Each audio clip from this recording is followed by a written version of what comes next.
Hey, what's up? Welcome to episode 21 of Movie Dumpster. Today we're talking Mosquito, directed by Gary Jones from 1994. I'm Joe Lascola. I'm Sean O'Rourke. I'm Connor Object Permanence McGraw. Welcome to the dumpster.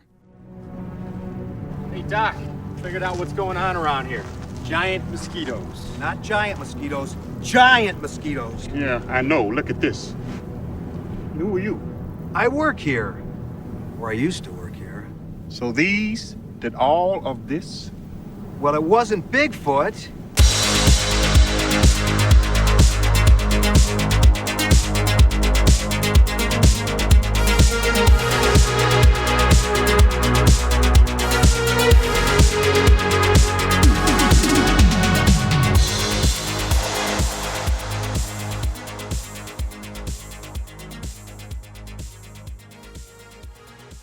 Everyone in this movie is stupid. Everyone in this movie is dumb as a pile of fucking rocks. It's a movie about giant mosquitoes. Okay, no. You are underselling. You didn't tell me this movie was a sequel to War of the Worlds, is what you didn't tell me. Yeah, well, that's basically, this is the alternate universe. This is what happened. Already, we're not even fucking a minute into this, and John Hurt's already fucked some shit up. Dude, I wrote down, it's been 3 minutes. Aliens, giant mosquitoes, stupid people, why? It all happened with a drop of water. Wait, didn't he narrate the fucking world? No, wait. No. It was Morgan Freeman, never mind. Yeah. Andy Dufresne. Yeah, a drop of water and a fucking mosquito popped out and sucked the alien off. So this movie doesn't even take 5 minutes before it throws fucking alien dogfighting in your face. Yeah. So let's plot crunch this real quick. Let's plot crunch. An alien spaceship crashes to Earth Sorry. in this near this campground in a swamp, and the local wildlife, specifically the mosquitoes, suck the blood from this alien carcass that's kind of halfway hanging out of this ship, and they become gigantic, and they terrorize and kill an entire campground, and it's up to a ragtag bunch of jokers to solve this problem. God, they are a fucking group of jokers. I have nothing for this couple. Our leads, I have absolutely nothing except for just vitriolic rage. By the way, this chick, not so much in the beginning of the movie, but as soon as she gets all sweaty or her hair gets damp, she looks like a dime store Christina Applegate. Yeah. Especially like in the dramatic lighting or at nighttime. You mean when she's running around with that little hatchet in her hand? Yeah. That hatchet was really funny. I'm like, look at that cute little axe. That ain't gonna do shit to anything. So, like, by the way, these aliens, you see an arm poking out of, like, the hatch. It's the most, I mentioned War of the Worlds for a reason, it's the most 1950s suckers for fingers aliens you'll ever see. Oh, yeah. Well, I wouldn't be surprised if they took a frame from War of the Worlds and just fucking traced over it. It's ridiculous. I love it, though. All right, let's jump into this. So, we open up in space, and there's, like, this giant motherfucking battle cruiser, like, coming towards Earth. And this little, like, Independence Day looking, like, fighter ship like pops off it and like flies to Earth, and then for whatever reason it just fucking crashes right into a swamp. I don't know, he left the e-brake on or something. I don't know how to explain this. Dropped his cigarette and he like burned his dick, and he's like, oh shit, Shep fucking cut him off and he crashed into the planet. He's like, oh Gnarf, I dropped my Blando stick. He was sucking on them death sticks, man. Yeah, you want to buy a death stick? No. Go away. You want to go home and rethink your life? I'm John Hurt. I'm now a Jedi. What? Oh my god, that'd be amazing. Wait, didn't we? Yeah, we talked about that. I was hoping John Hurt would be Ben Kenobi. That would be amazing. Is Jody fucking Luke? Oh god. I mean, this is the movie dumpster timeline. Jody is definitely Anakin Skywalker. Oh yeah. Master, I want to blow shit up. Not now, god damn it. So is Uncle Sam Palpatine? Yes. Yes. 100%. But Jody's Anakin goes sour like way before Hayden Christensen's does, because Jody is a bad apple. Oh, he's tainted from birth. Oh my god. So yeah, this alien ship crashes in the swampy campgrounds of wherever the hell USA. Is there a location given? Not to my knowledge. I think that there is a camp name, but I missed it. Oh, okay. Anyway, I had my eyes glued to this movie, and I actually rewound it to the beginning so I could take notes, because initially I wasn't. And then I was like, there's too much. I need to write some stuff down. And even then, I somehow, like, lost certain sequences. I was like, how did we get here? Yeah, for a movie about giant mosquitoes, it kind of meanders all over the place. The balls. We have like some pseudoscience shit going on too. It's like, what are you talking about? What's that science bullshit, Doc? I couldn't believe what the fuck I was watching. They got giant mosquitoes flying around, and you're gonna drop that line on me? Okay, no. I'm about to crucify this girl for what she does here. Okay, so this couple is driving along the road, and this giant mosquito flies out in front of them, and they just fucking mack this thing, and it just explodes all over the car. Yeah, they hit this thing, and then the boyfriend, who looked familiar, he looks like, okay, in some lighting, he looks like a bargain bin Patrick Swayze. Yes. Yeah, kinda. He looks like a Rent-A-Patrick. From Roadhouse. Specifically. He looks at her and goes, like, she's like, what did we hit? And he goes, I don't know, you're the animal expert. That's an important line. Or something, because, like, okay, this woman's going to work at a campground, all right? She's like, I'm going to take this animal back to the lab in the school, and we're going to do all these tests on it. And I'm like, are you a fucking, like, biologist? Like, what is happening? Actually, it's funny you say that, because for some pictures to show the Phantom Zone guys, I pulled some stuff from badmovies.org, and her character is just says, like, I can't remember her name, it says petite parentheses biologist? Yeah, she knows what a proboscis is. She describes it in detail and what... Because the proboscis is sticking out of the car's hood. Right. Oh, no, it's stuck in the radiator. Yeah, it's stuck in the radiator. So she describes what a proboscis is and what animals it belongs to in great detail, and then looks down at what is clearly a 4-foot mosquito and goes, but I don't know what this is. I have no idea what this is. But I know what this is. It's a big bug or something. Yeah, and then her boyfriend, Ray, he fucking rips this thing out of his radiator, and you just hear the steam coming out. He's like, oh, shit. Like, what did you think was gonna fucking happen, buddy? You just pulled rebarb out of the front of your car. I want to make a quick note before we get too into this about the director of this movie, Gary Jones. I did a little research after watching this movie because I was just, like, enamored by this film. This guy has done some weird shit in his career.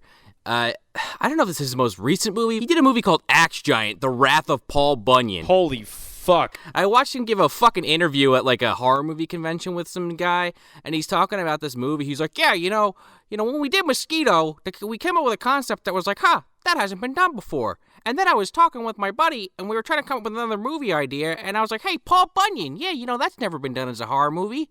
And then they fucking made it. And Joe Estevez is in it.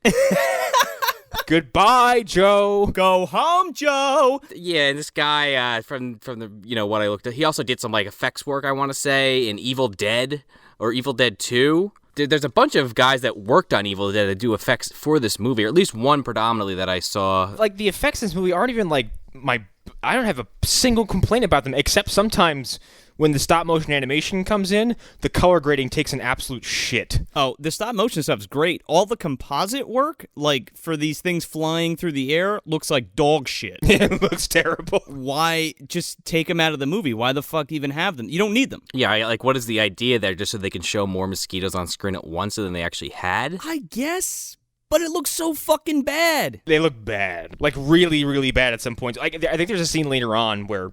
Was it Parks and Ray are running up some stairs, and the scene previous, the color scheme and grading is completely different. Yeah, like... Oh, yeah, 100%. Like, all of a sudden, the next scene, they're running the stairs, I'm like, why is everything gray? And then I'm like, oh, never mind, here it comes. I mean, this is a B movie of fucking B movies, man. Like, this movie was made on, like, a shoestring budget. I was infatuated with this movie the entire time, because I was stunned at its just, like, how inept it was. Well, and it's like, you guys, the effects, I agree, look really good, but then you have this, like, horrible acting next to it, and it just, like, totally kills the whole fucking film. I'm gonna get to my most disappointing actor as soon as he shows up. The budget for this was $200,000.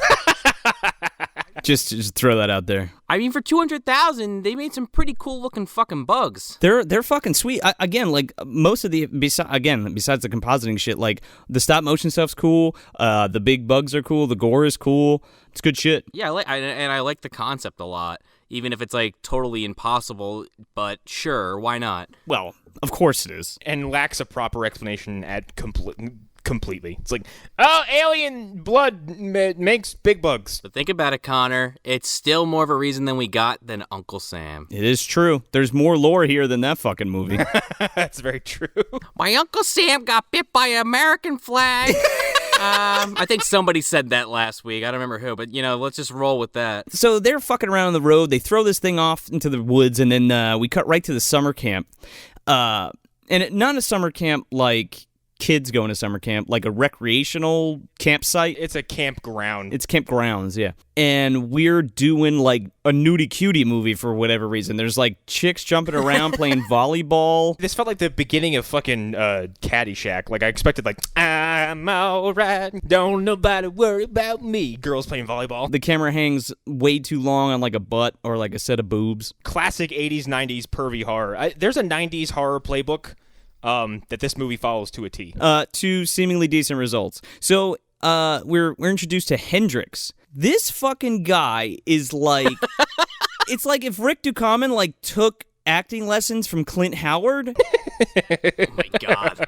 His performance fluctuates from like attempted comedic acting to just straight up whining. Yeah, that's his character. He just whines and complains the entire movie. Yeah, he just bitches, and like at some point he just goes on a long, ridiculous, verbal vomitous spout about like, shut up, Hendrix, shut up, Hendrix, do you told Hendrix, for like 90 seconds. I'm like, shut the fuck up, Hendrix. Yeah, in the background of a scene, and they like definitely focus on it for way too long. This guy apparently was like the bassist or guitar player in the band The Stooges. No, he wasn't. Are you serious? The Yes. Stooges. Oh yeah, he's the guitarist of the Stooges. That's fucking crazy. I didn't even realize. So this perv is like sitting in the woods, and he's like looking at the girls playing volleyball through like binoculars. He's like, yeah, come on, baby, come on, jump for me now, come on, jump, shake your titties, come on, baby. And then the other ranger comes up. He's like, hey, dickhead, what the fuck are you doing? Oh, you mean Ranger Fat French Stewart? Yeah.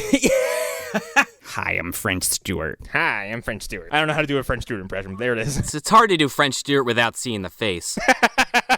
Because he kind of sounds like Kaminsky now. Hi, I'm French Stewart. Hi, stop looking at the girls through the binoculars. Mosquitoes. Give me those binoculars. I want to watch the girls play volleyball.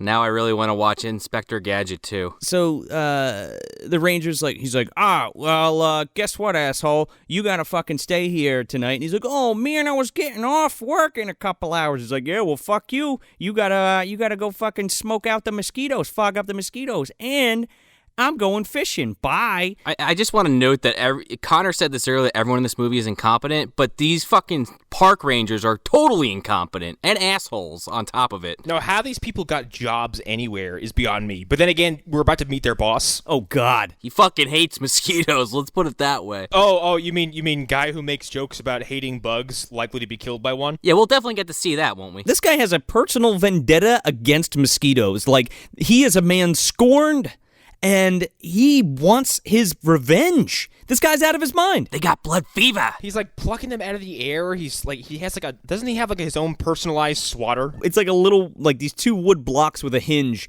and he like picks this fucking mosquito off his arm. He's like, gotcha. And he puts him in the block and fucking and he closes it real gingerly and then fucking smashes his fist on it, and he's so fucking happy.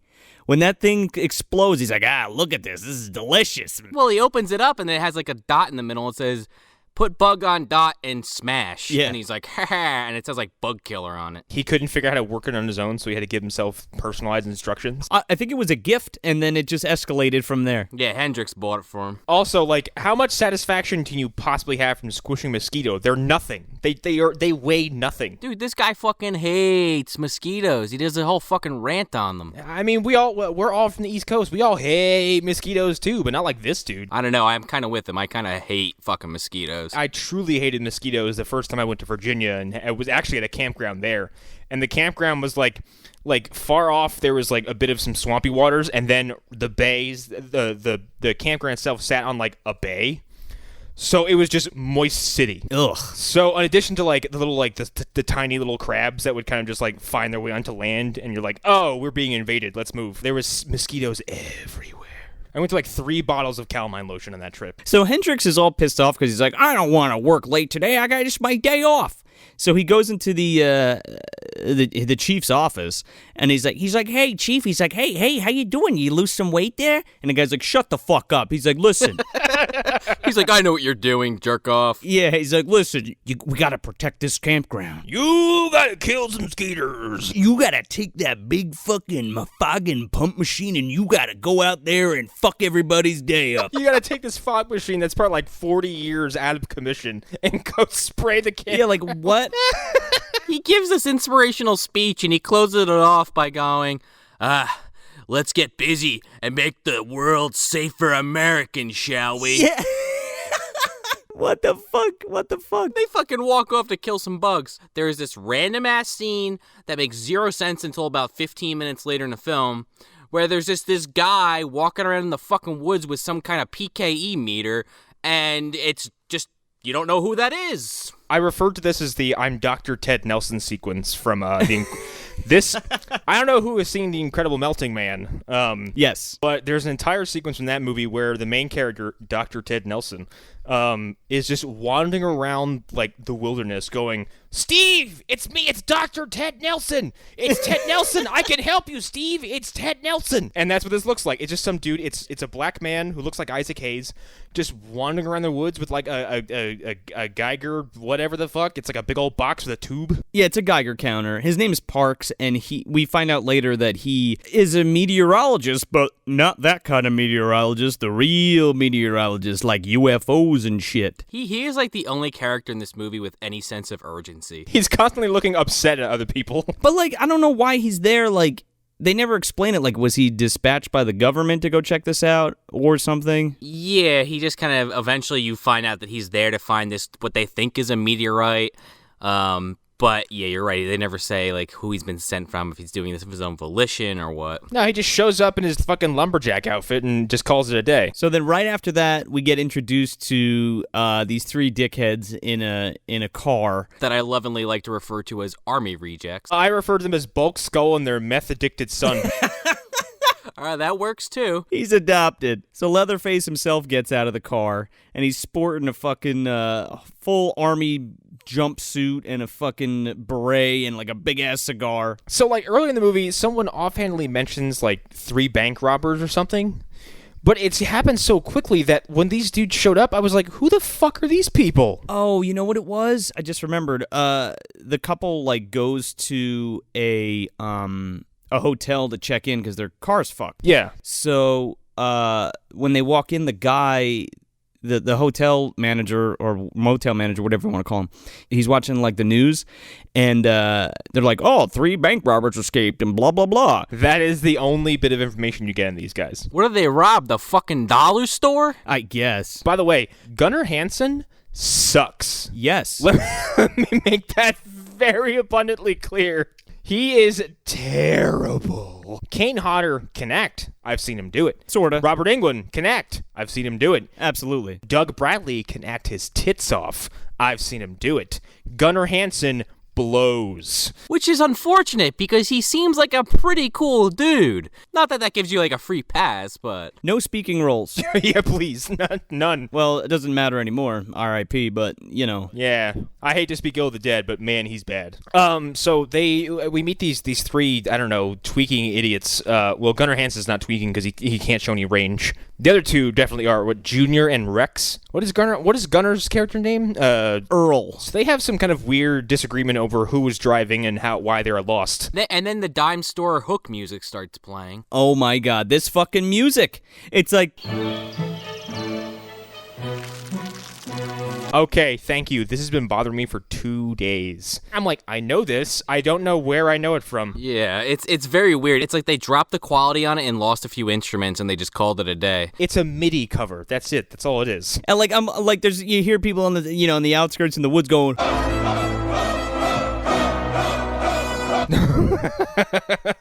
Fucking Dustin Hoffman comes out. He's like, good form. Where are those mosquitoes? He's like, I'm in the wrong movie. And he just turns around and leaves. Who caught that mosquito? And who stuffed that mosquito?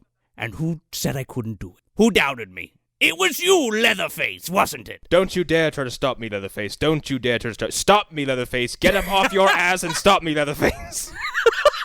So then, like, Rex has to go pee, I suppose. Oh God, and then his brother / cousin. I'm never really clear on that one. This is like fucking around with a handgun, and he's like, it's not loaded. Like a recurring question.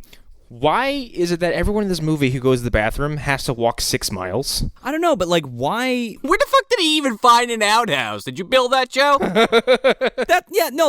That's what I'm about to say. Like, why? What are we doing? Like, you're walking into the woods to find an outhouse? How the fuck did you know it was there? He's got to take a piss. Just piss in the woods. How did you find an outhouse in the middle of nowhere? He had a fucking map. Who the hell knows? He said he's got to take a piss, but he sits down to take a shit and then, like, looks up and there's a fucking mosquito inside this outhouse. How it got there, we have no idea. Yeah, I'm sorry. There's no way it could have fit in any of the openings of this outhouse. No. Would it, like, go in there and, like, close the door?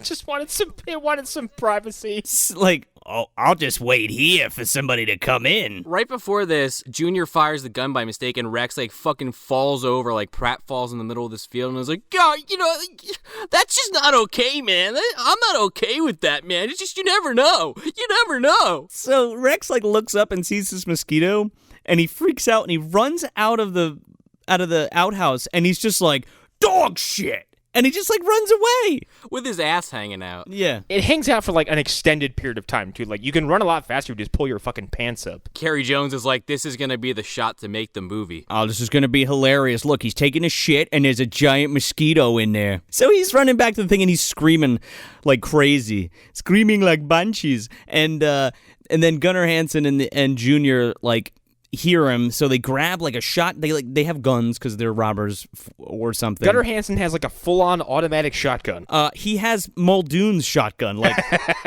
with the retractable fucking stock and everything. Pretty fucking serious shit. They're like, that's Rex, and they run after him in the woods, and then they see he's being fucking chased by a giant 4.5-foot mosquito.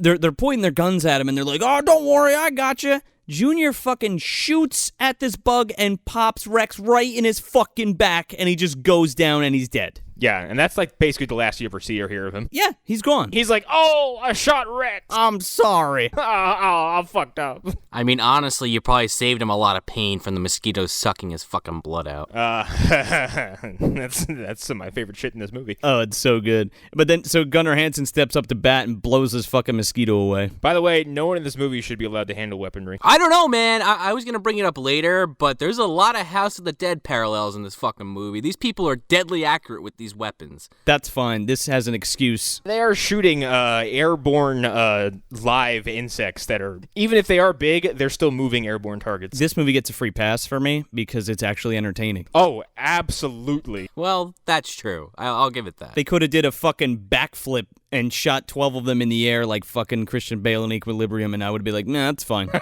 It's fine, whatever. He's like Roddy Dangerfield at the end of Back to School on the fucking diving boards just firing the shotgun at mosquitoes. You have Hendrix is out there with the bug repellent in the fucking campground. Steps out like fucking John Goodman like in Arachnophobia.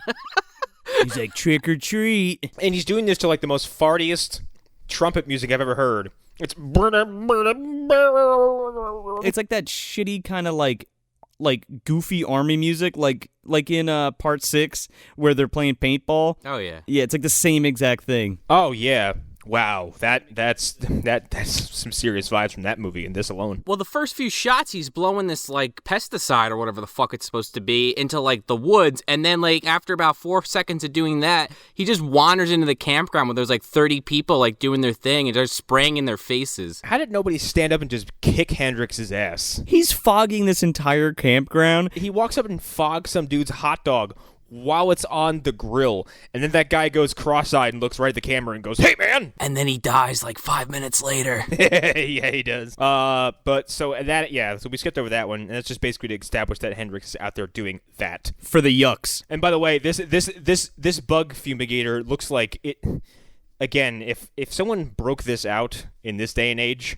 You know what? If someone broke that out in 1995, I'd be like, put that fucking dinosaur away and go get something that's actually from this century, you asshat. Just put on some DEET. What's wrong with you? Yeah, imagine that. Someone puts on some DEET spray and then the fucking mosquito comes at him and it's just like, oh no, I'm good. You kill these mosquitoes with a big can of off. Yeah, but I'm surprised there's none of that in this movie. Like, there is no bug spray use in this, which is kind of surprising. Yeah, you would think almost just for a gag, like, just fuck it at this point. With all the other shit that happens. I don't know. This movie plays itself for as silly as it gets. It plays itself so fucking seriously. I think that's why it's successful, though. And I'm kind of surprised that no one did take a can of bug spray and, like, take a lighter to it and roast a mosquito in the air. Yeah, right? That kind of would have made my day. So then we get to, we go to these fishermen, these park rangers who are fishing and making more bug jokes because we haven't had enough of those yet. And one of them is the guy from earlier. Yeah, it's Fat French Stewart. And he's fucking with his friend. He's like, he's telling bug jokes. I can't remember what they are because they're terrible jokes. He's like, what's the last thing that goes through a mosquito's head when they hit a windshield? He's like, what? He's like, their ass.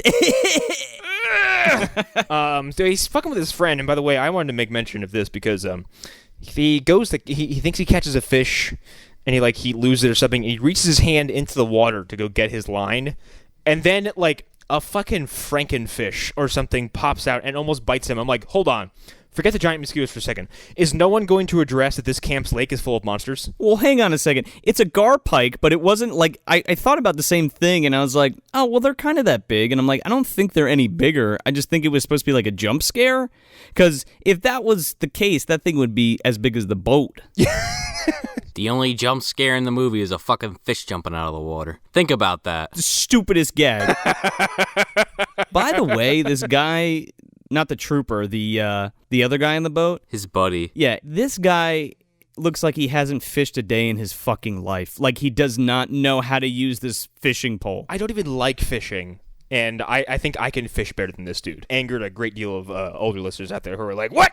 That's fine, but you know how to handle a fucking fishing pole. Yeah, like if I gave you exactly. a fishing pole, you'd be like, okay, yeah. And this guy's like, it's the most awkward shit, like watching this guy reel this shit in or like pretend he has a fish on it. He's pulling up this line out of the water, like with his, like, clasping his middle fingers and thumbs together and like pulling it out like he doesn't want to touch it. Yeah, like it's got cooties or some shit. Ew, it was in the water. Well, it's like, did he go on this fishing trip because his buddy asked him to, or did he actually want to be out there? I mean, it didn't look like he wanted to be out there. His friend was drunk as fuck. Just real quick before we get into this guy's demise. Okay, so the effects guy that was originally working on this like quit. He just like said he was getting a pack of cigarettes and left and like never came back. Is that a real story? Yeah, it's a real story. Then the new guy they hired... Oh my god, that's the greatest thing. Then the new guy that they hired for it couldn't swim, and they needed somebody to, like, hold the boat. But they still picked him anyway. They made him get into this lake with, like, weights on his feet to hold the boat so it wouldn't rock. Oh my god, what? And it's like, what the fuck? Like, what? Why would you do that? That is some fucking dangerous filmmaking. That's like, I heard that story from Part 4 about how... the actor who played Jason almost walked off the set because they kept that girl in that fucking freezing-ass tube, or raft. Oh, Ted White? Yeah, he was like, get this girl out of the fucking water or I'm leaving the movie. I didn't know that. Yeah, they did so many takes of that particular sequence, and then, like, the water was frigid and she's naked. And I think, like, he said, like, she was shivering at some point. He's like, stop the shot, let her get a break, or I'm leaving. I heard he was a grumpy old fuck on set, and I'm like, that's kind of the most noble thing I've heard from a Friday the 13th actor. Yeah, really. So I don't know if that's completely true, but that's what I read, and I thought it was fucked up. I think the best part of that is that the effects guy was like, I'll be right back. Yeah, the other guy. Now, it's weird because there's a bunch of people that worked on this film, and even like a couple people from the K&B effects, not specifically any of the titular K&B, but like other people that they had worked with, like from the studio. Yeah, like I know, I don't know the guy's name, but one of the guys that worked on Evil Dead to do like the Necronomicon, like the page turn scene. Like, he worked on this. Was that the stop motion guy that did the stop motion for it? Yes. Yeah, so they were probably gaining and losing people all the time, I would assume. I mean, this movie, unfortunately, when it was done, you know, the studio that bought it, like, went out of business, and Gary Jones only got, like, a check that didn't even cover the cost of making the films. Everyone kind of got shafted in this movie. That's how you get fucked over, man. So the mosquitoes come... jump on the passenger in this boat, and the dickhead super trooper guy like falls off the boat into the water, swims away. I love these shots of like the proboscis spearing him in the water. So then this other poor fuck, he gets this mosquito on him, and what's cool about these things is like they have like this little like foreskin that pulls back on the proboscis. Yeah, and it has like almost like predator blood. It's got the equivalent of alien drool goo. It's like neon green, like it's like KY jelly and the stuff inside of a glow stick, like mixed together. Looks like car fluid. Yeah. I'm just making the comparison to Alien because those things are always just fucking wet and shit. And then he just sticks his fucking proboscis right in this motherfucker's eye. Right in his eye. Oh, and it doesn't cut away or anything. It's so awesome. Oh, it's so good. And it doesn't kill him immediately. No, he's sitting there going. And I love these scenes because, like, you see the blood, like, withdrawing through this essentially giant fucking straw, like, into its belly. I think we've been waiting for a movie since Bad Taste to, like, really bring the red stuff, and this fucking did. So good. Oh, absolutely. I kept thinking about Bad Taste the whole time I was watching this. Yeah, this is easily the most graphic thing we watched. Well, I mean, Tetsuo's graphic, but because it's black and white, you don't really get that sense of, like, grossness and, like, the ghastly feeling of it. And the gore and is mostly centered around, like, body horror. This is just straight up horror violence. Well, that had a message. This is just, like, stupid. But fun. And this dude's just getting his fucking, like, all of his bodily fluids drained out of his eyeball, which is a horrifyingly terrible way to go. And they make these, like, the effects team, like, made, like, these, only for a few of them, like, a couple kills, like, they made these desiccated bodies, and they're so fucking good. Yeah, like, the best quality Halloween decorations you can possibly find, just slamming your bat on your front yard. Fucking awesome. They look like the California raisins in human form when they're done.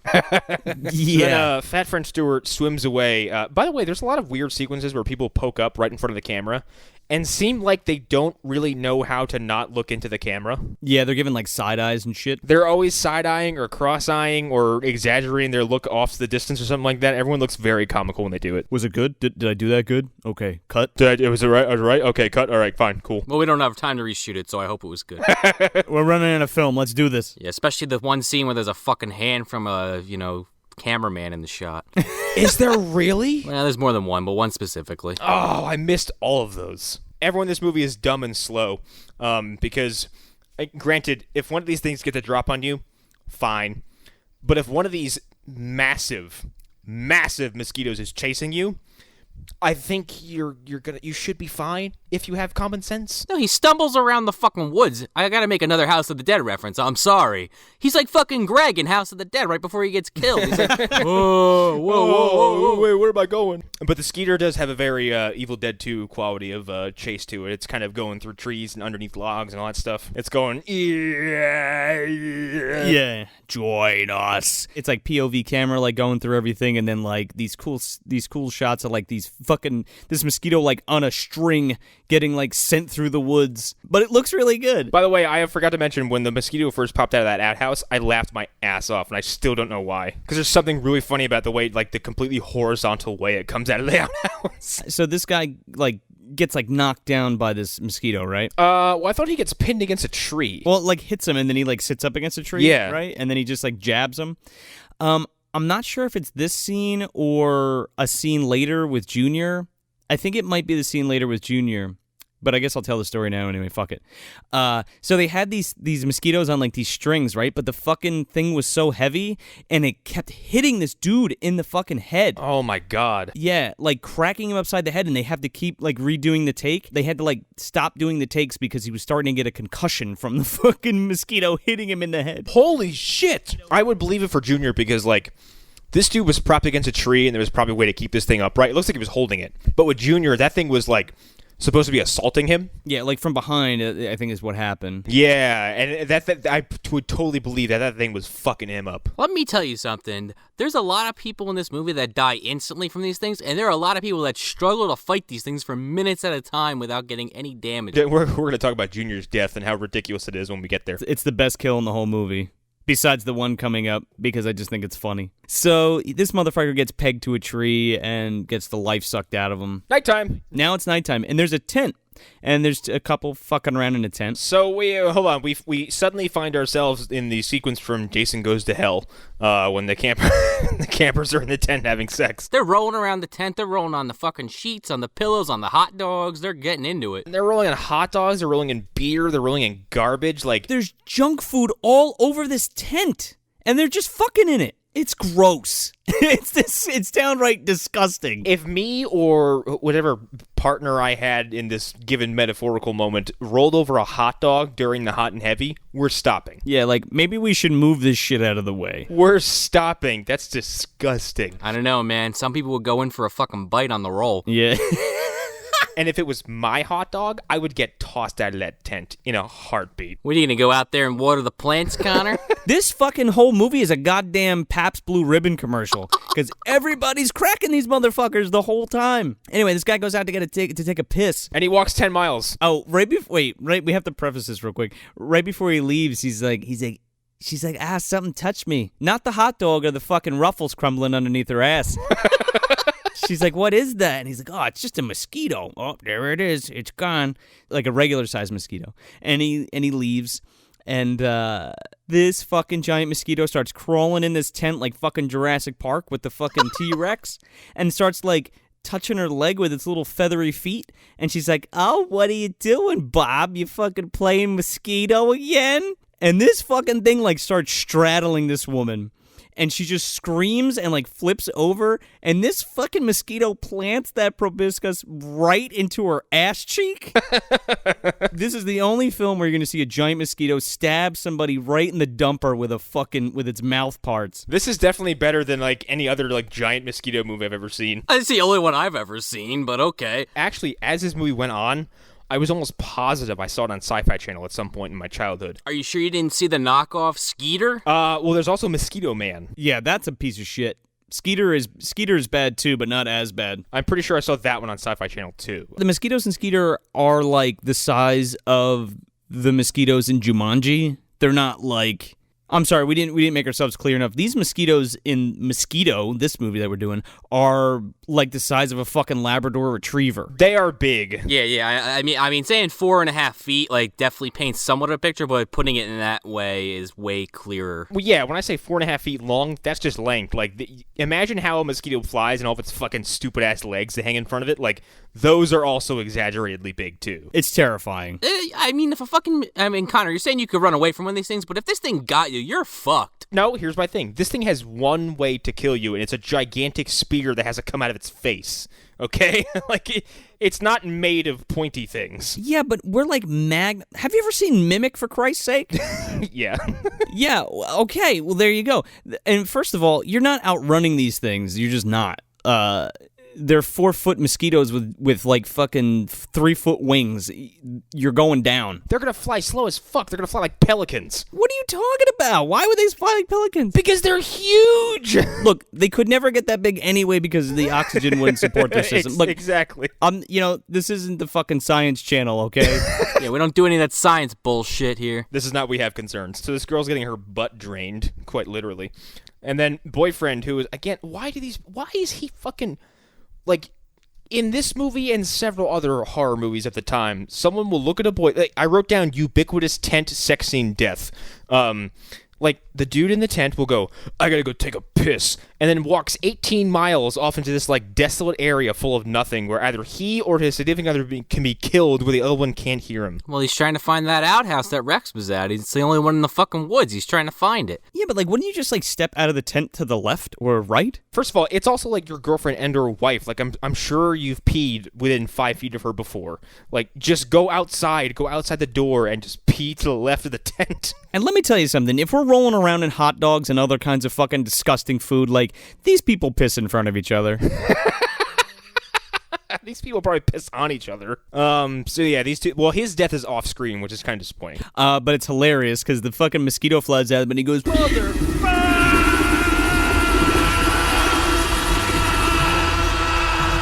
Yeah.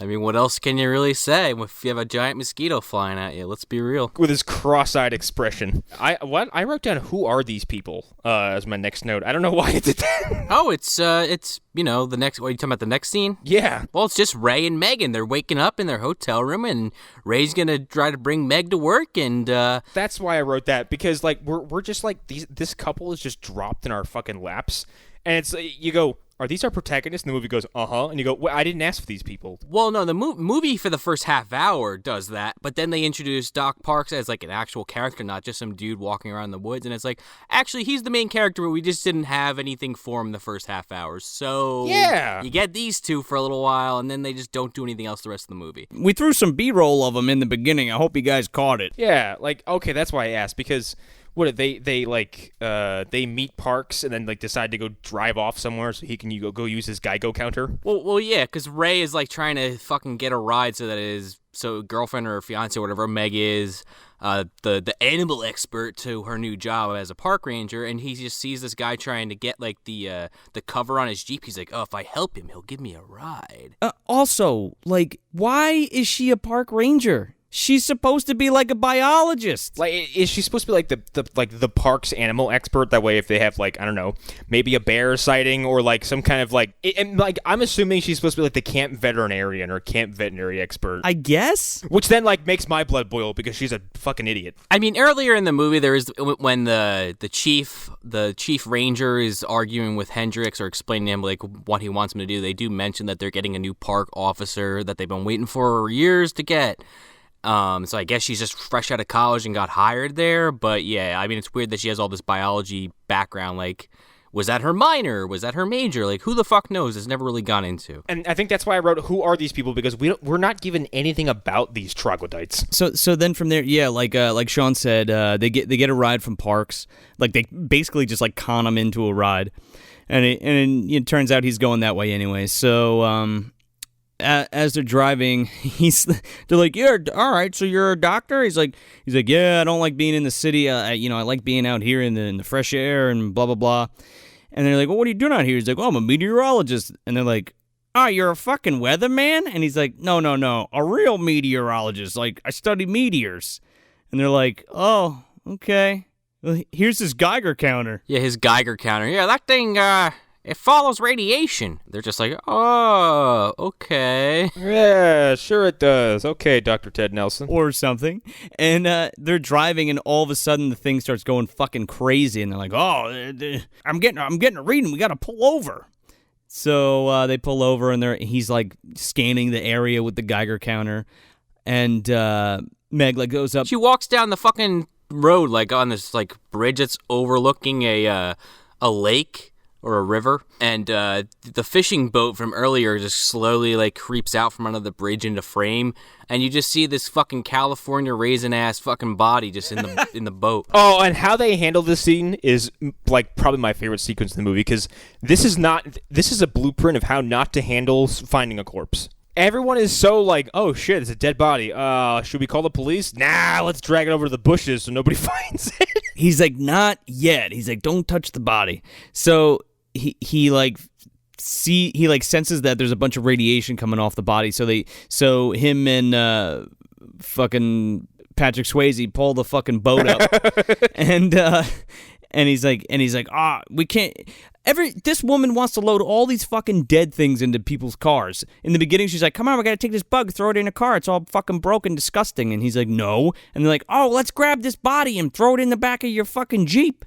And he's like, "I'm not sitting back there with this dead body, man." This guy whines almost as much as Hendrix. Almost. That's not how you should handle a dead body, and the alternative is not how you should handle a dead body. Call the police. They're also, while they're discussing like what could have possibly happened to this guy, Ray is the only one that's like, maybe it was an alien. And they're like, you don't know what the fuck you're talking about. And I'm like, actually, he's kind of right. But yeah, the whole reason they don't take the bodies because it's like super radioactive. And correct me if I'm wrong, but if something's very radioactive, then you can possibly get poisoning from that. You can possibly get cancer. Yes. So I thought it was hilarious when dude is like, "Wait a second, if we touch that, are we gonna get sick? Or it's full of radiation." He's like, "Nah, it's fine." And they pull the boat. I'm like, what the fuck? Nah, it's fine. At work, when I go take x-rays of animals, I don't put on a lead gown because it's gonna be fine. Well, Parks wants to crack this fucking case. He doesn't want to give it to the cops because he's like, "I found this dead body. It's radioactive. I need to find this meteor, and if that's radioactive, then we can go find the cops because then I'm famous." We don't call the cops. We have to call Imagine Dragons.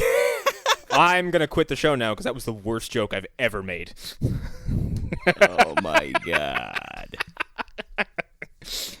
Look, they're from here. I have to kind of show them some semblance of respect. But now that I've done that, fuck yourselves, Imagine Dragons. You're terrible. Wow, that turned around quickly. So they fucking take this body back to... No, they don't take the body back. Don't they go to... They go to the camp. They go to the camp, and they go to see the boss of the camp, Mr. I Hate Mosquitoes. So they walk in there, and Parks is like, what the fuck happened in here? Everything's totally tore up. There's shit broken all over the place. There's blood all over the place. He goes over to the desk, and he looks down. He flips the fucking chair over, and there he is, fucking sucked dry like a goddamn Capri Sun. I also want to note that when they look around this totally like fucking like destroyed campground and like this turned over fucking park office, Ray's like, I think it was a madman. Yeah. And Doc Parks is immediately like, shut the fuck up. That makes no sense. Like, you're a moron. Right before they leave the office, they're like, oh, come on, we gotta get out of here. And he's like, we can't just run like a bunch of chickens with their head cut off. And he's like, hey man, who the fuck are you calling a chicken? And I just thought that was the funniest fucking thing. This guy is such an asshole. I think Ray takes steroids. Yeah, like, dude, like, calm the fuck down. That's not even what he said at all. He's like Sylvester Stallone. He just stands up there. He's like, HGH is legal and it makes you feel good. Wow. Or he's like constantly coming down off like a recent Coke bin, so he's all irritable. I feel like this guy just wants to drop his girlfriend off and leave. Yeah. Do you blame the guy? That too, yeah. He's stuck there the whole time. Yeah, he's like, oh man, I don't want to go to your stupid job or whatever. Honestly, Connor, I wouldn't be surprised if every time somebody said something that put him in more danger, he wasn't doing coke on the side. I mean, the scenes he wasn't on, heavily like featured in front of your eyeballs, it wouldn't surprise me if he was just like, yeah, all right, I was a Weeblo once. You know how hard that was.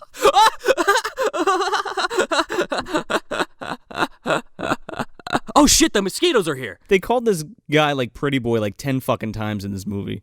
He's not even that pretty. He's got like I said, he looks like Patrick Stewart if he was like, I don't know, missing a chromosome or something. Like Patrick Stewart. Patrick Swayze. Fuck.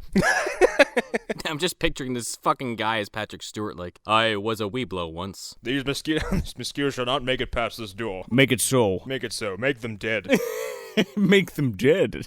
So then, like, yeah, they split up here, and then Parks goes and finds, like, just bodies and bodies and bodies and bodies and bodies and bodies. It looks like no one bothered to defend themselves at all, because everyone's, like, in this, like, some dude is lying, like, he's been planked or something with his legs.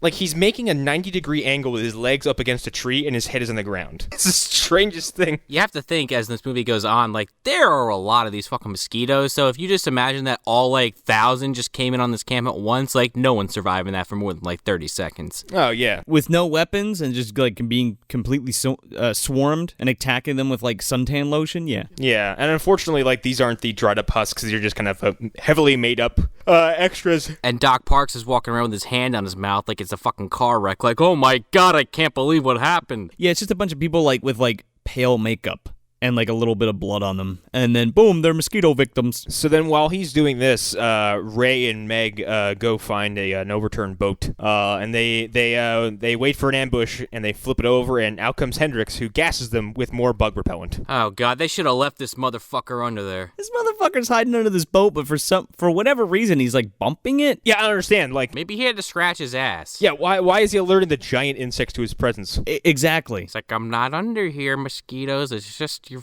neighborhood-friendly Spider-Man. Leave me alone. And what is that, like is that boat like aluminum? Like, you're telling me they can't stick their fucking things through that? Yeah, seriously, it looks like it's made of, like, fucking aluminum foil. So they find Hendrix, and then they, okay.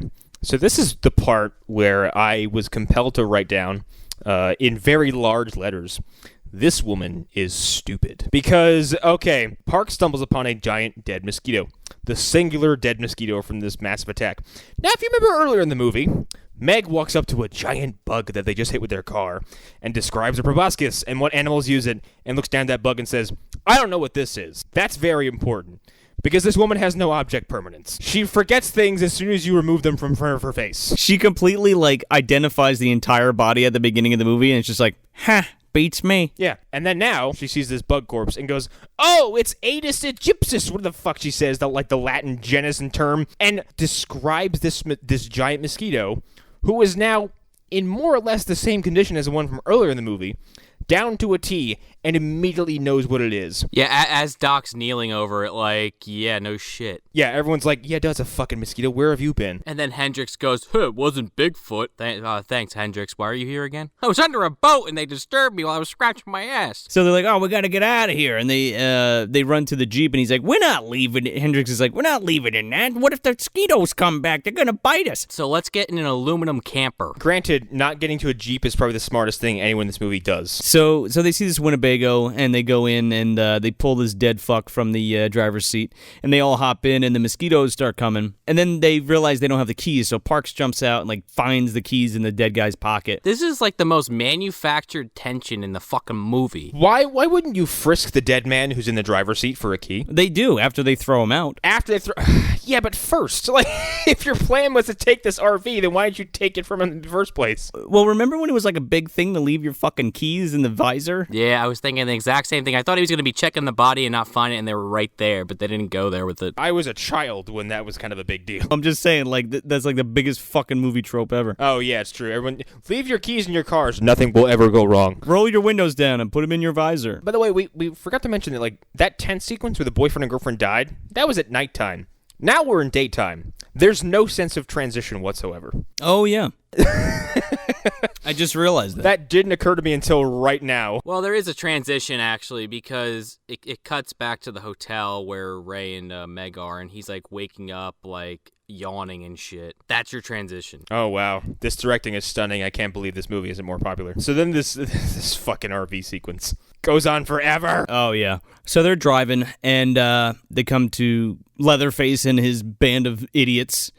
Or the other, just the one idiot now. His band of idiot. Why do they pull over? Are they, like, waved over, or are they just feel bad? Like, I didn't get that. Why would you stop? Doesn't someone in the RV say, like, we can't just leave him out here? They say it several times over the course of this entire exchange. They're pulling a gun on us, but we can't leave him out here. Even after, when they're about to kill him, they're like, come on, we can't leave him out there. These criminals suck. Let's just get this out of the way. Like, they successfully get these people out of the RV, hold them up at gunpoint. They have the advantage, and then just lose. They're supposed to be hardened criminals.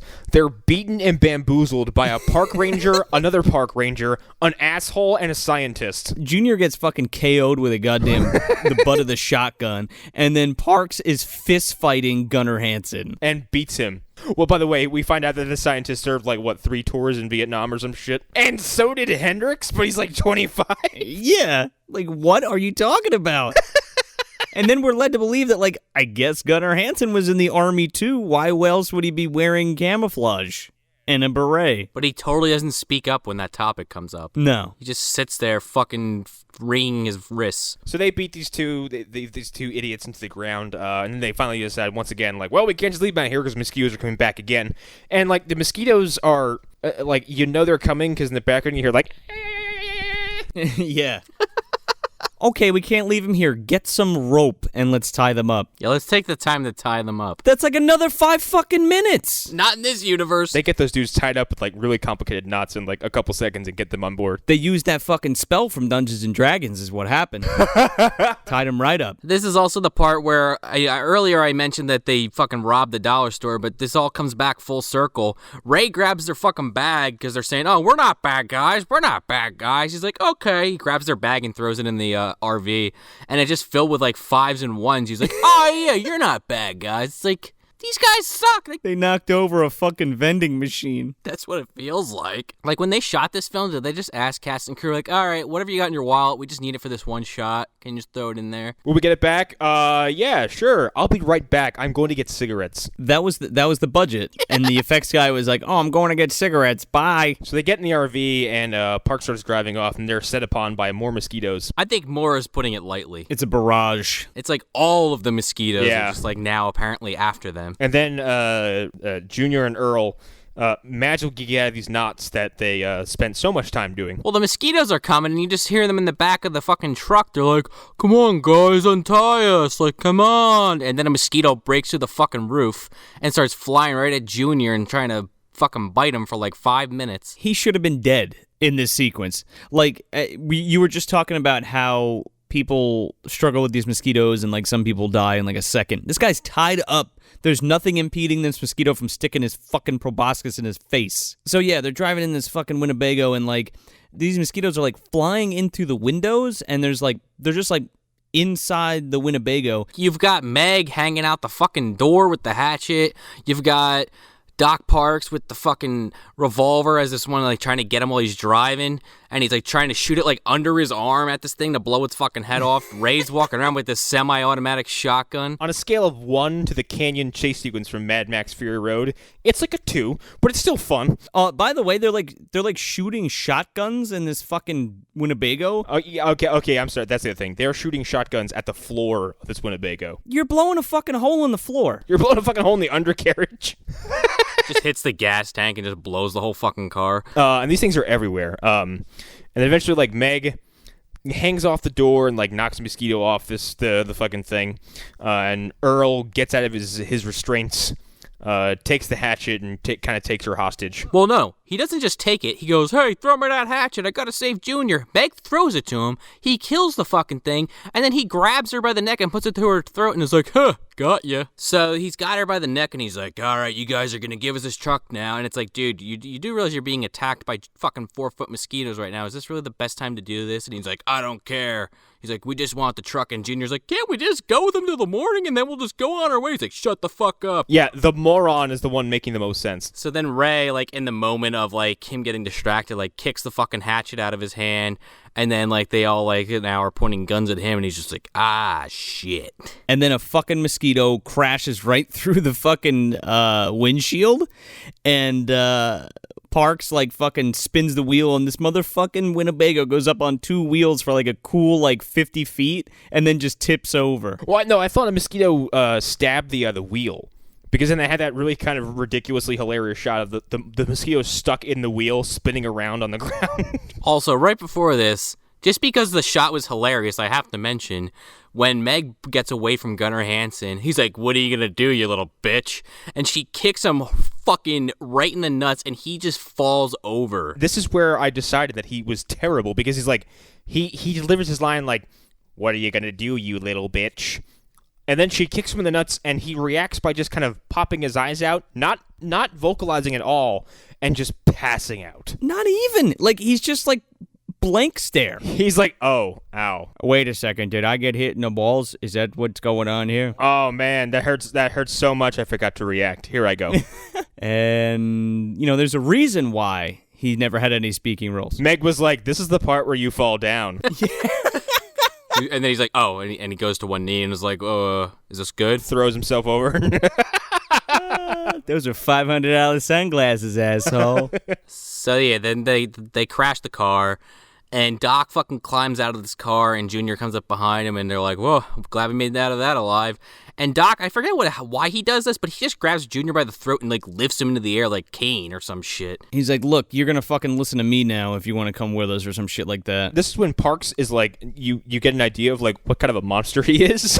Yeah. He grabs Junior and, like Sean says, he straight up choke lifts him. Yeah, and then right after that, Earl and, the rest of them get out of the wrecked camper, and fucking Doc, Earl, and Ray have, like, this Mexican standoff and dick measuring. Wait a second. Did we mention that Earl was stabbed by Meg with the fucking... Oh, that's right. Yeah, Earl is... Oh, no, you're right. She was. Earl is stabbed... Yeah, she gets away from him by picking up, like, the severed proboscis of one of the mosquitoes and stabs him in the side, which, judging by the size of this thing, he's dead. He will bleed out on the floor. Oh, and Hendrix gets one of these things straight to the fucking thigh. He will bleed out in minutes. Well, that's a good point you made, though, Joe, bringing that up, because I feel like, and this is actually kind of a missed opportunity in my opinion, and I don't mean to jump ahead a little, but when Gunnar Hansen, when he has his big fight at the end of this movie, I almost, like, buy into it a little more if they played up that injury more. Instead, it's just, it happens, and then it's never brought up again. He's not, like, holding his side. He's not like, oh, I'm in pain or what have you. It's like they completely forget he even has it, And meanwhaul, Hendrix, the rest of the movie, is limping around complaining about his injury, so it's kind of like, doesn't make any sense. Yeah, it's also funny, too, because, like, what's Patrick Swayze's real name? Oh, Ray. Ray. When Ray gets out of the fucking truck, or out of the Winnebago, and he's like right up in Gunnar Hansen's face, and he's like, you know what, man? If I wasn't so tired, I'd kick your ass. Yeah, I'd like to see that. It's just like, why? What the fuck are you trying to do? And he's like, come on, man, you want to go? You feeling tough or whatever? He would get a few punches in, and then Gunnar Hansen would grab his head and smush it. Well, I think Gunnar Hansen would take a few punches and then throw one and get winded.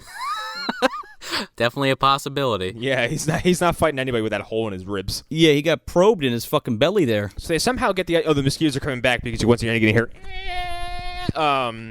And then they decide to get in the drainage tunnel? Yeah, they run for cover and they get into the drainage tunnel and then Well, Junior's looking for the money. he's like, oh, we forgot the money, and Gunnar Hansen's like, get out there and go get it. That was $57. That's enough for a fucking video game. We need that. It's part of our big scam we're running. There's got to be $500 in there. Yeah, Sean, you're about $3 short of an actual video game, and you're not including tax.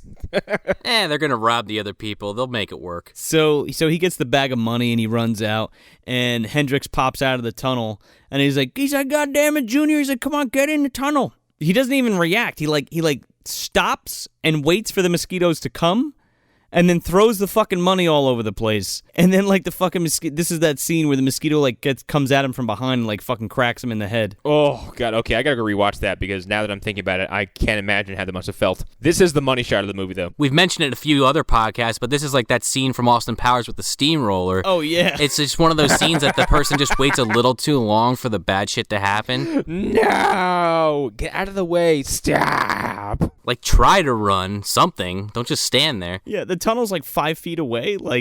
Just get in there. But he dies for our pleasure because this is the best kill of the whole movie. Oh, my God, this kill doesn't even make any sense. It's the fucking best because, everyone so far who's been killed by these mosquitoes, they just kind of turn into, a dried-up husk. They just completely suck dry. But, Junior gets stuck, and, this thing must be sucking extra hard because, his skin gets pressed against... Yeah, he gets, pressed against his bones. And then his eyeballs pop out like Friday the 13th Part 3D for some reason. And then they explode. And then they fucking pop. So then the mosquitoes start crawling into the fucking tunnel. And they drop down into this, little... reservoir or whatever, but there's all these tunnels that lead all around. They dropped into a tiny version of where they run into in Judgment Night. Well, the whole time they're climbing through these, they have to crawl to get to the spot where they end up chilling for the night. But they the whole time they're crawling through this, the doc has a fucking lighter just to see where he's going. In the back, Hendrix is going backwards, shuffling with this fucking shotgun, and he just keeps saying, "All right, they're getting closer." Shoots. They're getting real close. Shoots. They're almost on top of us. Shoots. They're almost here. Shoots. They're right here. Shoots. Let me tell you something. They're all deaf.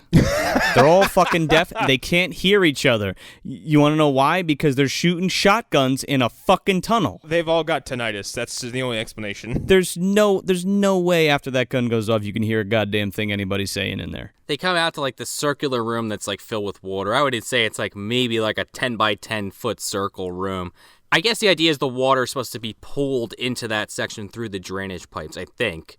But Doc, he goes to see which way to go to get away from the mosquitoes, and they do their little alien fucking reference, and he puts the light up to one of the drainage pipes, and there's just a mosquito right there, and he's oh! Did the mosquito put its arms out and ask for a hug? That's my favorite part of Alien. Yeah, you got to see the director's cut to see that part. Give me a kiss, Dallas. And then they all start shooting. He's like, all right, everybody shoot into the tunnels. So now they're all occupying all of the tunnels and shooting these fucking things. And Meg's going in a circle. Her name is Megan, right? Sure. Yeah. Okay. They're all going in a circle, and she's handing them all extra ammunition. And they're wasting all of their bullets because 2 seconds later they're all out of ammunition. And Parks is like, I got it. Mosquitoes hate fire. Give me your clothes. Yeah, give me your fucking piss and sweat-soaked fucking drawers, and I'm gonna light them on fire. They work like citronella candles. I trust me. They're super flammable somehow. Yeah, even though they're in the water. They are soaked. And they don't just light on fire. They burst into flames with this itty bitty tiny lighter flame. It is the weeniest looking lighter I've ever seen. It's just like a little bic, and he like lights the shirt, and it just goes up like fucking flash paper. But instead of showing us the fire, they just do like, what is it, like they just do like, what's that fucking paper like that you just like put in front of a lens and just like make little fucking colors with it? Like a gel? Yes. They just put like a gel in front of his face. Well, they do show the one fire with the shirts, and the mosquito gets freaked out and backs away. And then Doc goes, they're just like the little ones. They're afraid of fire. Okay. Sure. He cracked the fucking code. So what, they burn their clothes and like what, wait till morning or some shit? No, that's the plan. And they're like, we can't, what about the smoke? And he's like, I don't know, let's just get out of here. Well, no, he's like, actually, it's pretty ventilated, so we should be okay. And then it just cuts to morning. Oh, yeah, that's right. So then they climb out. Well, also, this is the scene with the fucking line that I've been joking about the entire time. They're talking about this fucking meteor, and they wonder, they don't know it's a spaceship. They don't ever find out it's a spaceship, by the way. But they're like, oh, maybe this meteor is causing this because the radiation spikes and whatnot. And Hendrix is off on the side. He's like, pfft. He's like, that's all that science bullshit. And Doc Parks is just like, you're living science fact. Oh my God. Yeah, because like, nobody knows what really happened, but they're just like hypothesizing about like what happened. He's like, that's some sci-fi bullshit, Doc. Yeah, they don't bother giving you an explanation, like proper catharsis for this fucking this alien mosquito nonsense. I just can't get over the fact that this fucking jerk-off is going to stand there and try to argue that that's science fiction when you literally have giant mosquitoes trying to kill you. Like, come on, man. Yeah, when you're fighting giant sci-fi monsters yourself. So they go outside and they quickly do an R.I.P. Junior. Oh my God, this fucking scene. His fucking dried up husk. Fucking Gunnar Hansen gets down on one knee, does the fucking sign of the cross, and says, I'm gonna miss you, brother. And then they find out that like the mosquitoes, after they bite you, like they make you radioactive, like for sure now. Like even though we already established that, Parks is now convinced. He's like, that's it. It's the radiation. It's the meteor. Somehow the mosquitoes ate the meteor and they became giant mosquitoes or whatever. Imagine if they went like in a different direction with this and then Hendrix just like turned into a fucking mosquito by the end of this movie. Now you're talking. You mean like the end of Tick? Yeah, why not? That would have been awesome. We got to watch that one, too. That's a good one. I was actually thinking about making that my next pick. Oh, man. Back-to-back fucking giant bug movies? Sign me up. So what? I can't remember how, but they get to this fucking house? Like, that Parks just decides it's the epicenter? Parks has that sensor that's leading him towards what he thinks is the meteor, and they kind of creep up on this fucking abandoned house church thing. And him and Meg are gonna keep going to look for what I said, what they think is a meteorite, and the rest of the people are gonna go check out this abandoned house. And initially, Gunnar Hansen, he's just like, I'm gonna go with the science people. They seem like they know what they're talking about. And Ray's like, excuse me, tough guy. You think I'm gonna let you stay with my girlfriend alone? Like, I don't fucking think so. Well, that's actually one of the smartest things Ray has done so far. Yeah. Like, he says it like a total asshole, but he's kind of got a point. Yeah, but then Gunnar Hansen's like, listen, man. My brother's dead, and those goddamn mosquitoes killed him, so I'm gonna kill him too, or something. I don't have any inflection in my voice. Not at all. Hi. Now I want the Gunnar Hansen character to come to life. Would you like to stay or go, sir? I'd like it to stay. He should have been in Equilibrium, man. He would have been great. No, just don't show any emotion. Like, perfect. He just plays Sean Bean's part. I swept my dreams beneath your feet, Preston. Careful not to tread on my dreams. Father said I'm a good cleric. Oh my God, can you imagine if he was father? Oh my God. Yes, please. And then you surrendered yourself to me entirely without incident. He picks up his Prosium, and he's like, I haven't seen one of these pills in 20 years. Tastes pretty good. One was enough. I just realized that Gunnar Hansen looks like the guy in Mortal Kombat that's talking to Johnny Cage. Oh my God. Oh my God, Master Boyd? He's like, Mr. Boyd, and he's like, hi, Johnny. Hi, Johnny, you're not a fake. Come to this fucking creepy boat later, and I'll show you a fucking tournament. You've known me your whole life, right? Totally trust me. Go to this weird, spooky island that's being run by a weird, magical wizard. What has he got to lose? Is he a Spanish conquistador? Where do you get these guys? I like how that director was basically like an accidental analog for Steven Spielberg. So, I don't remember. Do Parks and Meg actually find the fucking ship? They don't find shit. No. That's what I thought. They just come back defeated like, well, I don't know. This machine doesn't seem to be working properly. I guess that's the end of the plot. Let's just go back to the house. They're checking this fucking house out to make sure there's no mosquitoes or any people living there. And they're like, Hendrix, check the basement. He's like, why do I gotta check it? They're like, just check it. He's like, oh, okay. So he opens a fucking closet and pretends to walk down the stairs. He fucking goes down in this basement, and it's like the end of Home Alone. The fucking place is flooded. Yeah. The wet bandits. Yeah, he walks fucking 3 or 4 fucking steps into this place and is like, nothing wrong. And then he walks away, and there's a fucking swinging door with like the shadow of an egg, and he just totally ignores it. Yeah, that's not gonna come up later. Foreshadowing. I don't have to pay no mind to that. The whole reason I think they go to the house is because they get the readings from the Geiger counter, and they're like, oh, that must have been where the meteor crashed, and that's why they don't find it.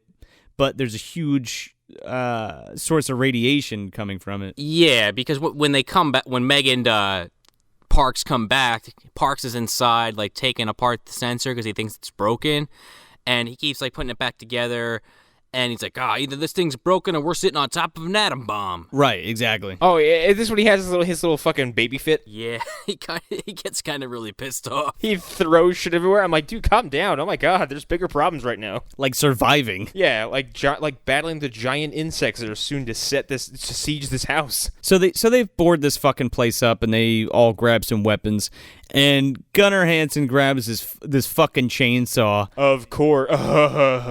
And he's like, it's been 20 years since I handled one of these.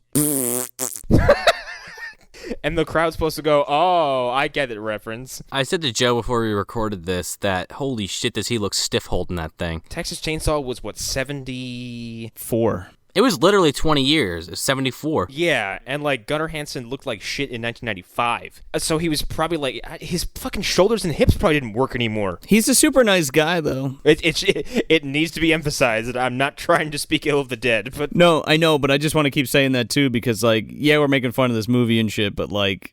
I love Gunnar Hansen, you know what I mean? I wish he was good in this. I wish he was, but he's not. I wish he was too, because like I was like, oh shit, it's fucking Leatherface, and then he opened his mouth and was like, oh, and that's why I don't hear from you anymore. Well, yeah, because he is a super intimidating dude, but he can't back it up. Yeah, if you throw a mask on that guy, he's fucking terrifying. Or else he just kind of talks like this. Can you imagine Leatherface walked up to you and was like, hey, can you please get inside that house and climb inside my meat freezer? Okay, thanks. Like, this is the man I asked for, like, where's the fucking ketchup aisle in the fucking supermarket? He turns around and revs a chainsaw. You're like, This is the meat department. This is the deli. I work here by myself. Yeah, he lifts it above his head and starts cutting fucking meat up with it. And he starts screaming, making pig noises and shit. This is just how it's done, man. Oh, that's the best. Gunnar Hansen rules, but not in this. This is also where Hendrix has the aforementioned rant in the corner. Shut up, Hendrix. Go do this, Hendrix. Tell you what to do, Hendrix. And it goes on for like 2 minutes. Well, Ray and Meg are counting out all the shells they have left, and Ray's like, all right, we only got like 8 shots, and he hands Hendrix 2 shotgun shells. He's like, that's it? That's all I get? He's like, I was hiding under a boat. I should have just stayed there. Instead, I got stabbed in the leg. I got thrown around. He's like, and I got 2 fucking shotgun shells. And then Ray hands him 1 more. He's like, thank you. Yeah, he's like, it's wet. It's got bug goop all over it. And he's like, shut the fuck up, Hendrix. He literally says that to him. Shut the fuck up. At some point, too, Hendrix is like, oh, well, gotta go save the world. And I think I said it out loud. I was like, hold up, Hendrix. Slow down. Let's worry about saving the camp. How about saving yourself? Yeah, if you can't save this fucking camp, then the U.S. government's just nuking that place off the face of the earth. Let's be real. As soon as this gets out of the camp, trust me, the government's gonna handle it, okay? We don't need you to save the planet. And if hope is falling squarely on your shoulders, we're fucked. Yeah, you're not making it out of this anyway, so what the fuck are you talking about? I'm sorry. I didn't even know he didn't make it out of this movie until I went back and revisited it. Oh, it's fucking great. It's ridiculous. He gets a death deserving of his character, let's put it that way. Is this where they talk about the military experience? Because I actually enjoyed this little gag. Because, like, at some point, Parks is like, yeah, I served 3 tours in Vietnam. And fucking Hendrix is like, same. I was like, bullshit, you did not. But I think he really did. He just sucks, so it doesn't matter. But he looks way too young to have done that. And then, like, kind of Earl nods, and, like, it cuts back to Ray, who looks across the room at everybody, and, like, confused and goes, like, I mean, I was in Boy Scouts, and I was almost a weeblo, if that counts. And I was like, that's not a bad joke. It's not bad, but when they laugh for fucking a minute straight and then are shocked to hear the mosquitoes coming in, it doesn't work. No, it doesn't. So the fucking mosquitoes besiege this house, and they are breaking through these fucking boards that they put up and all this shit. You know, Meg's axing him in the fucking head. They're shooting him with the shotguns. Now, Ray only has, like, what, four or five shots? Something like that. Hendrix, we've blatantly see, only has 3. Okay?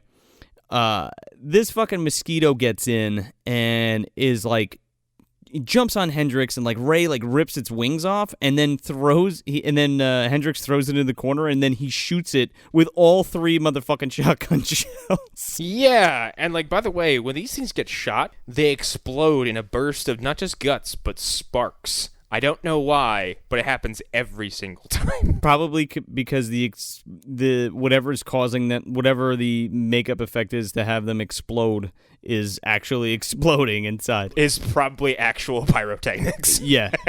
Then we cut to the fucking kitchen, and this one mosquito, like, bursts through the window above the stove. Now, it can't get in all the way, and Meg's just kind of, like, standing there, and she could easily just hatchet this thing's fucking head off. But instead, she's trying to fuck with the stove, and she turns the stove's gas on, and then fucking Arthur Fonzarelli's the fucking stove on, and, like, flames just shoot out of it for whatever reason and just burn the shit out of this fucking mosquito. Well, this mosquito's screaming in pain, and her and Ray start hitting him with a fucking broom out the window. Yeah, what the fuck? You have an axe in your hand. What are you doing? Then there's, like, a weird interim after that. They kill, like, the 4 or 5 that got in.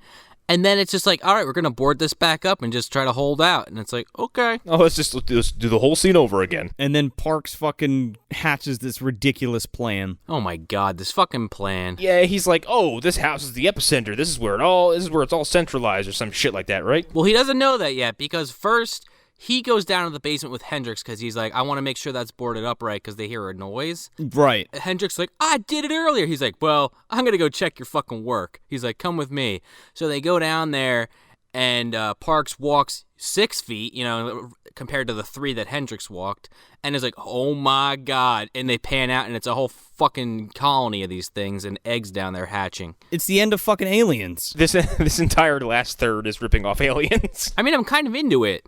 You know, you have this super damp basement. Like I said, you know, the wet bandits were there before they got sucked dry. Harry and Marv were in the back of the fucking building, just skin on the ground. They're corpses. That was their last stand. Kevin McAllister's locked in the fucking top room with his fucking tarantula. Not to go here real quick, but there's a contract in the latest Hitman game that tasks you with dressing up as Santa Claus and killing 2 bandits named Harry and Marv in some Christmas party. You're kidding me. Do they look like them? Yes. I hope Daniel Stern made money off that. I mean, it's not like their likeness, but they look like them. Yeah, it's fucking fantastic. I couldn't believe that was there. Which randomly makes me think of that YouTube video of Daniel Stern pretending to be Harry and Kevin coming to kill him. Look it up. So yeah, Parks sees this mess, and then they go back upstairs, and he hatches his plan, and everyone's like, Hendrix, what the fuck, you didn't see that? He's like, hey man, it's been a long day, leave me alone, I've only doomed y'all. Yeah, but, like, he just, like, walks, like, 2 feet into the fucking basement. He's like, oh, well, we're all good here. Yeah, he fucked it all up. Go fuck yourself, Hendrix. So they all go back upstairs, and Parks hatches this fucking plan, and, like, Parks is like, okay, I got it. We're gonna rip off all the fucking wood off the windows and then break all the gas pipes, and then we're gonna light a match and blow the fuck out of this. But right before that, we'll go on the roof and then jump off or something. Yeah, like, why didn't they, when they ripped the fucking windows out and all these bugs ran in, jumped out the goddamn window? Are they afraid that one of the mosquitoes is going to wait behind the other side and be like, I can't wait till they jump out. I'm going to get them so good. First of all, I thought that they were going to run up the fucking stairs because I haven't seen this movie in a while. And I was like, oh, they're going to run upstairs and jump off the roof. Does anybody ever actually go upstairs on camera? No, but Ray goes up there to put the rope around the boards. So they wrap the rope on all the boards of the windows, and they, like, bring all the ropes to, like, the middle of the room, and they're all gonna pull them at once.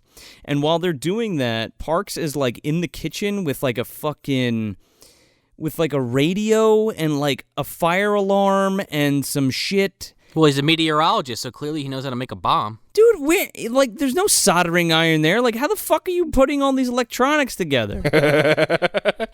So he rigs this thing that, like, will ignite these matches, and then it'll just, like, blow up the gas inside. So he basically rigs, like, a timer with an igniter on it. So he makes this fucking thing. They bust all the pipes off. They go in the basement. They break the pipes. Everybody gets upstairs fine. They rip the fucking... Well, also, when they go in the basement, one of the mosquitoes gets stuck in the fucking door. Oh, yeah, it chases him upstairs. And they open the door up, and this fucking mosquito's, like, flailing its wings and its mandibles, and they just start hacking away at this fucking thing. And then it's a fucking grease spot right on the door. It's like, I just wanted to sell you cookies. Hey, man, I just wanted to borrow a cup of sugar. My mom needs it. Parks, after they do all that, he goes to, like, set the timer. He's like, I'm going to set it for 3 minutes. And Hendrix is like, 3 minutes? He's like, well, there's no way we can get the fuck out of here in 3 minutes. He's like, hey, the second you pull that cord, these things are going to be in here, so if you don't get out of here in 3 minutes, you're fucking dead anyway. And he's like, oh, yeah, that's a good point. Well, I mean, Hendrix wasn't long for this world anyway. And now my timer starts going off my head, because every time shit like this happens, I always kind of like time it out just to see. That must be exhausting. I just do it just because I'm just curious to see if they like padded it out right. They pull the fucking things off the windows, they set the timer, and they run. Now, you'd think they'd run upstairs, right? Like up the stairs to to the roof. These motherfuckers run into the kitchen, and one at a time, they start getting pulled up in a dumbwaiter. What the fuck? What the fuck? How is Gunnar Hansen gonna fit in there? He's not. Let's just be honest. Again, if he had this side subplot where he kept grabbing at his wound and you could see it on his face that he was just gonna sacrifice himself because he knew he wasn't gonna make it, sure, whatever. Doesn't ever come up. Everybody besides Ray and Meg are like 250. Easily. At least. That thing wasn't made to lift those people. I don't know how Hendrix thought any chance in hell he wasn't gonna have a problem going in that thing. I was like, because even Ray is a tiny man. Right, but like they never say that part of the plan, like the fucking dumbwaiter, and then we're just introduced to the dumbwaiter, and it's like, what the fuck? That's the worst plan ever. Yeah, and Parks is a big dude too. Yeah. You only have 3 fucking minutes. What are you talking about? Parks is better off climbing up the dumbwaiter himself. You're better running out the fucking front door. Yeah, well, like, what's the fear? A couple of them might get out? Okay, then shoot the couple that get out and the rest get blown up. Like, what's the big fucking problem? Yeah, kill them with brooms. Well, the whole thing, I guess, is they're trying to... they're trying to, like, trick them to come inside. So, Meg goes up, no problem. Ray goes up, no problem. After a big thumbs up. Yeah, after he's like, see you on the other side, Parks. That thumbs up is so fucking corny, I'm sorry. Hendrix gets in this thing and just falls to his death. and he's falling and he's like, oh no. He's like almost to the top and this fucking rope breaks and he just fucking takes a one-way ticket to the basement. You don't even see him die. He just falls down this shaft and that's it. Parks is like, oh no, Hendrix. Anyway. I want to see the version of this film where he actually somehow miraculously survives but is like totally fucked up, like paralyzed, and he's just down there like, God, someone help me, and then just the mosquito goes at him as the building blows up. You mean he's like Will Ferrell and Austin Powers, like, someone help me, I'm alive, but I'm just badly injured. It smells a lot like almonds. It's not a good sign. So then Parks is like, oh shit, I did that. And Gunnar Hansen's like, all right, it's no problem. I'm going to go save your friend. Let me grab my chainsaw. And cut this fucking door open instead of just opening it. Well, I mean, you had to get your Texas Chainsaw Massacre reference in all the way. Well, you got all these mosquitoes apparently, like, in the house, but he gingerly walks to the basement without being attacked once. No problem. And then he lifts his chainsaw, I kid you not, above his fucking head and starts attacking these things. He goes full Leatherface. Like, he spins it around. He does, like, he does exactly what he did at the end of Chainsaw. For the fans, you know. This fucking scene's great, though, because there's a stop-motion mosquito, like, flying around his head, and he swings this fucking chainsaw and takes its fucking head right off. Well, I love this entire final sequence. It reminded me of the end of Friday 7. Now, he never actually finds Hendrix. No, he doesn't. He just goes down there and chainsaw dances. Yeah, Hendrix is in the corner like, please help. Please, I'm barely alive. My head hurts. If Hendrix survived the fall, he definitely didn't survive the fireball. Oh, no. And then Parks is upstairs and he's like, come on, like the two mosquitoes that came into the house. He's like, oh, come on, come and kill me. I'm here. He's like, come on, do it. Come on, do it. Do it now, kill me. And then he slaps his hand on a refrigerator and oops, foreshadowing. You think Steven Spielberg saw this movie? I'm sure he did. We're going to get to that in a second. Now, these pipes are all busted up and they're pouring out this gas. So the timer on the fucking igniter doesn't even go off yet because Gunnar Hansen falls over and like his chainsaw hits the stone wall and makes a spark and just fucking blows the fuck out of this place. Yeah, so R.I.P. Hendrix, fully. He dead. And Gunnar Hansen, he's dead. Oh, but before that, we have to talk about Megan and Ray are on the roof, and they grab his hands and go, ready? 1, 2, 3, and they both jump off, and they both break their ankles and die horribly. Oh, I'm sorry, that didn't happen. They land fine, and they run away. Yeah, they're like running away from it. The fucking place blows up. What are they, from the School of Isaac Hayes? They're just like, instead of just jumping, we got to count it out first. 1, 2, 3. They're up there, they're like, 1, 2, 4. Ah, shit, we got to do that again. Fucking building just kills them. Ah. No, when I say 2, you say 2, okay? Okay, 1, 2, no, okay, we're off. No, do it again. Grab my hand. So Ray and Meg see the house is blown up, and they kind of walk over by the remnants of the explosion. And in full fucking Crystal Skull effect, fucking Parks is inside the fucking refrigerator, completely survived the explosion. Although, to be fair, he looks way more fucked up in that refrigerator than Indiana Jones did after a nuke. And to be fair, like, I would believe this over a nuclear bomb any day of the week. Not only was a nuclear bomb, but didn't he get shot like fucking however many feet into the air? He totally did! It's a nuclear bomb that sends him careening across the desert, and he lands in like a ditch. I can't believe I saw that movie in theaters. I saw it with my friend Pat Bean, mutual friend. I don't know what we were thinking that day, but, you know, it had to be done. I saw it with my ex-girlfriend. I walked out of it and I was like, that was fine. And that was the end of the relationship. No, it went on for much longer. So yeah, they see Parks. I don't remember how this movie actually ends. Okay. They open this fridge, and he looks in, and Parks is inside, and Ray goes, yeah! And then they pull him out, and then they, like, put him on each of their shoulders, like, they prop him up, and he's like, we did it. And he's like, yep, we did it. Credits. Well, no, and then he goes, now let's get the hell out of here. Cut to end credits. It literally just cuts to black after that. They probably ran out of money, if we're being real, with that tiny-ass budget. I mean, I might be totally ignorant to this, but I'm starting to notice a theme with these movies, that they just, like, they run out of money, so they just end it. They just stop. It's still John Hurt's fault, because that happened in that movie, too. Ah, Frankenstein Unbound, man. That movie sucks. It fucking sucks. I like how that was like 10 episodes ago, and the reverberations are still being felt. There's residual hate for it. Much like the John Hurt timeline. Or, I'm sorry, the movie dumpster time. The MDU, the movie dumpster universe. Shh. We got to keep that in pocket. I'm going to get out and do a graph of this shit one day. I'm not kidding you. The MDU. We just, you know, if we had like a building where we all worked out of, you definitely have to have the cardboard cutouts of Gunnar Hansen. You got to have John Hurt. You got to have Kaminsky. Oh yeah. You know, you got Rump in the front of the building, of course. That goes without saying. We'd have a fucking whiteboard with the actual the fucking Dr. John Buchanan timeline and what he fucked up. Oh yeah. Hey, we do have a website, folks. We do have a website. We'd be like Stellan Skarsgård and fucking Thor. Holy shit. It's an energy source. It all derives from John Hurt's car. That's what happened. Oh, the Tesseract is beautiful. It shows me such wonderful things. Imagine if Hendrix, when he fell down that fucking dumbwaiter, just a portal opened and he landed in fucking Switzerland. And then he gets run over by a fucking DeLorean. Oh, man. Now he's hanging out with them. That's where he went. Yeah, because there's no body. That's where he went, exactly. Yep. No body, no death. That's the comic book rule. Makes sense to me. So, where the fuck are we putting this movie? This is on my fucking shelf. Are you kidding me? Give me this movie. I love this movie. I don't know. I might have to put this in the dumpster. A+ for me. This is right on the shelf. This movie sucks, but man, I enjoyed it. This is a ton of fun. It's got a lot of great gore in it. The acting is so fucking awful, but it's so charming and enjoyable. This movie is so fun. I couldn't help but just take that photo of myself mid-reaction to watch it and put it on the fucking put it on the Facebook page.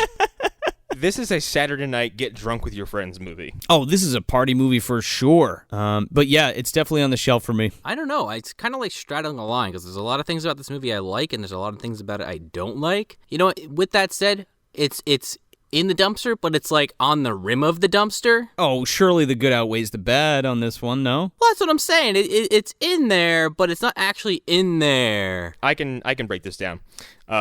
Sean has his movie in his hand, and he takes the DVD out, and he slides it into a smaller little DVD sleeve, and he hides it between two other movies. And he takes the case, and he walks to the dumpster and goes, "This movie's trash," and throws it away. But secretly, he still has this movie. Sounds about right, man. That sounds about right. But the visual is that he threw this movie in the dumpster. That way he can maintain some sort of level of respect. You know what it is? Connor? Just to add an addendum to that, you know those little sleeves that come on fucking DVDs? I hate those fucking things. So I take the sleeve from Mosquito and I throw it in the trash, and that's good enough for me. The DVD ends up in like your fucking CD case in your car. It's like one of those movies, and you're like, oh, how did that get mixed up in there? Yeah, exactly. And then you put it in the CD drive, and it just starts playing the fucking Hook theme. So, okay.